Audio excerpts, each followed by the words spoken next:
মাছ খাই না মাছের ঝোল খাই। মাননীয় স্পিকার, ওনারা মাছ খান না মাছের ঝোল খায়, যে শহীদ মিনারে যায় না, আবার স্বাধীনতা দিবসে এসে আলোচনায় অংশগ্রহণ করে, মাছের ঝোল খাইতে চায়। মাছের ঝোল খাইলে চলবে না, মাছ খাইতে হবে আগে। মাছ ছাড়া ঝোল হয় না, মাছ ছাড়া ঝোল হয় না। ওই শহীদ মিনার ছাড়া দেশ স্বাধীন হতো না। আপনাদের সকলের উপস্থিতিতেই বলছি, আপনাদের যে সময় দেয় আমাদের সে সময় কিন্তু দেয় না। আপনারা হিসাব করে দেখুন, আমরা সে সময় পাই না। আপনাদের বিরোধী দল হিসাবে আপনাদের সময় দেয়, এখানে আমাদের কোনো আপত্তি নাই।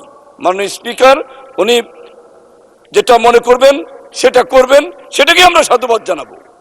তবে এইখানে আমরা যে কথাগুলো বলবো, এই কথাগুলোর মধ্য দিয়ে আমরা যাতে জনগণকে ভালো মেসেজ দিতে পারি। সরকারি দল বিরোধী দল এখন এক হয়ে যদি আমরা কাজ করতে না পারি, কখন করব?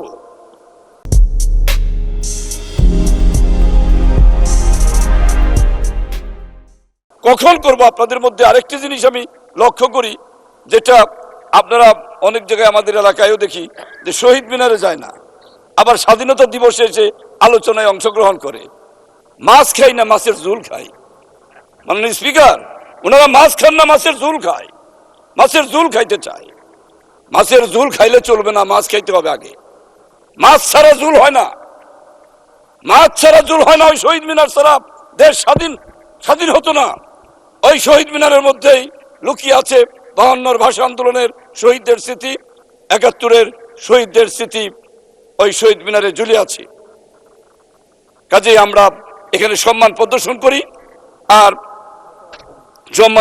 করি, আর আপনারা সেখানে যেতে চান না কেন, এটা আপনারাই জানেন। যাওয়া না যাওয়া আপনাদের ব্যাপার।